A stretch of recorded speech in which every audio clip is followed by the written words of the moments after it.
আসসালামু আলাইকুম এভরিওয়ান, আরও একটি নতুন ব্লগে আপনাদের সবার ওয়েলকাম। ঈদের আগে অনেক কাজ থাকে, তো কাপড় কিনছিলাম যেগু একটু আটাইতে উঠাইতে লাগে, তো এটা লইয়া আমি গেলাম গিয়া বাজারে গিয়া অনেক বেশি ভিড়। আর টেইলার দোকান তো খুব বেশি ভিড় ওই দিন আসলো। তো কিতা করলাম, ঘুরিয়ে আইলাম সাসারেন থেকে খোলা লইলাম। আমার বাবুয়ে খালি খোলা খাইতো। এরপরে এখানে আমরা গুড়ি উড়ি কুটাই নিলাম, গুড়ি উড়ি কুটিয়া আই গেলাম। তো আইয়া কই ওটাই তোরা রোদিত রইদুত খাওয়াই, তো নিয়ে উপরে দিলাম একটু সময় কই রইদুত খাইলাম। এরপরে আই গেলাম ইফতারের রান্দাত।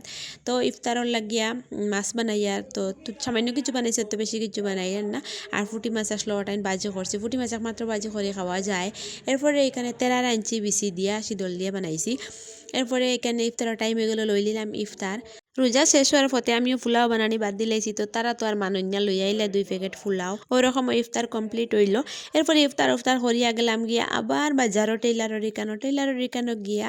তো দিদিও অনেক কাজও ব্যস্ত, তাই তো আমি কিতা করলাম, আমি তো সেলাই জানি, তো আমার মেশিন আছে গরো, এটা নষ্ট একটু জামও হয়ে গেছে, কাজ করা থাকলে না নষ্ট হয়ে যায়। তো আমি কইলাম আমি আমার ওটা সেলাই করে লইমু।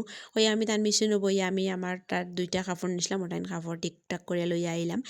এরপরে আইয়া কই সন্দেশর লাগিয়া বানাইলাই মধুর করিলাই। এরপরে মধুর বই দিলাম এখানে। তো আগের দিন বানাইলেছি আমি সন্দেশ, গতকালকে বানাইছি।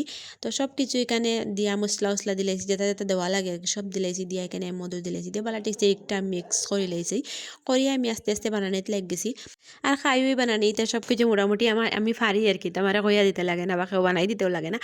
এরপরে এখানে আমি আস্তে আস্তে বুয়াই দিলাম। তো বেশি সময় লাগছে না, খুব কম সময়ের ভিতরে আমি সন্দেশ বানাই লিছি। কম সময় লাগছে কইতে আর কি 2টা কড়াই বোয়া নিয়ে আমার কম সময় লাগছে। আর আমি বুঝি ওরকম সুবিধা, 2টা কড়াই বইলে একটা তো হইতে আর একটা দিলাম, তো জলদি জলদি হয়ে গেল। এরপরে জালের সন্দেশও বানাইছি। আমরা জালের সন্দেশ সবসময় ওরকম ফলটিয়া বানাই, সব কিছু মশলা উসলা দিয়া আদা বেশি করে দিয়া, তো একটু জাল জাল করে খাইতে তো মজা লাগে, মাংস দিয়ে খাইতে। এরপরে আমার সন্দেশ আগের দিন আমি শেষ করে নিলাম করিয়া। এরপরে পরের দিন তো ইফতারর লাগিয়া অনেক কিছু রেডি করলাম। তো লাস্ট ইফতার আর বেশি কিছু বানাইছিও না। আর বানাইছি না বলতে পোলাও বানাইছি না, পোলাও ছাড়া তো সব কিছু আছে। আর এখানে কই নাইকলও টাইন উড়ছিয়া ওটা মাকে ওকে একটু বাজা করিলাই, কারণ ফব বানাইছি না আমি আগের দিন। তো কই আমি ইফতারের আগে ফব ওটাইন রেডি করিলাইমু। তো ইফতার পরে আর কিছু করতাম না, ফ্রি থাকমু, মেহেন্দি উন্দি লাগাইমু।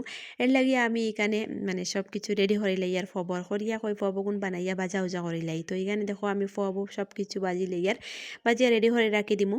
বেশি ফব বানাইছি না, মোটামুটি 2 দিন যাইব ওরকম বানাইছি। এরপরে এখানে আমি বয় দিলাম ইফতারের রান্দা। তো এখানে আলু দিয়া আর ঝিঙ্গা দিয়ে শিরা বানাইছি, ভেন্ডি ভাজা করছি। আর এদিকে আমার পেঁয়াজ রসুন আদা আর অগুন জুয়া চলে, তো কেরালা ভাজাও বানাইছি। তো আপনারা খার এরকম শিরা খাইতে ভালো লাগে? আমার তো খুব বেশি ভালো লাগে ওরকম শিরা খাইতে। আর কিছু মাংস আসলো কই ওটাইনো বানাইলাই, কালকে আবার মাংস আইব, তো বেশি হয়ে যাইব। তো এর লাগে আজকে এইটাই কই বানাইয়া খাইলাই। এরপরে এইখানে কই চাটনি একটা বানাইলাই। তো লাস্ট ইফতার তো সব কিছু ফুরাইয়া বানাইতে লাগবো। তো এদিকে আমি শুটকি বাজি লাইছি, বাজিয়া এখানে পেঁয়াজও বাজিয়ে দিছি। তো অনেকে একজনে আমার কমেন্ট করছিল পেঁয়াজ কাঁচা খাওয়া পারে না, আমি জানি কাঁচা খাওয়া পারে না। আমি সব সময় কিন্তু যে কোনো চাটনি বানাইতে আমি পেঁয়াজটাই একটু বাজিয়ে দিই। এরপরে এখানে সব কিছু আমি লই লেছি, শুকটি ওটাই আমি গ্রাইন্ডারও মারছি, মারিয়া পেঁয়াজ আর সব কিছু বাজিয়ে ওই যে লইয়া এখানে বালার ঠিক সেইটাই আমি মাখি লেছি। এরপরে এখানে আমার মাংস ওই গেছে, তো খুব সুন্দর হয়েছে দেখতে পাচ্ছি, অত বেশি নাই, একটু একটু। এরপরে ইফতারও টাইম হয়ে যায়, দেখে কই ইফতার লইলাই। তো এখানে সব কিছু রেডি করে লাইছি। তো আজকে লাস্ট ইফতার, তোমার তান কেমন গেল অবশ্যই কমেন্ট করিও। তো ইফতার পরে এরপরে এখানে বই গেলাম মেহেন্দি লইয়া। তো কই মারে মেহেন্দি লাগাই দিলাই।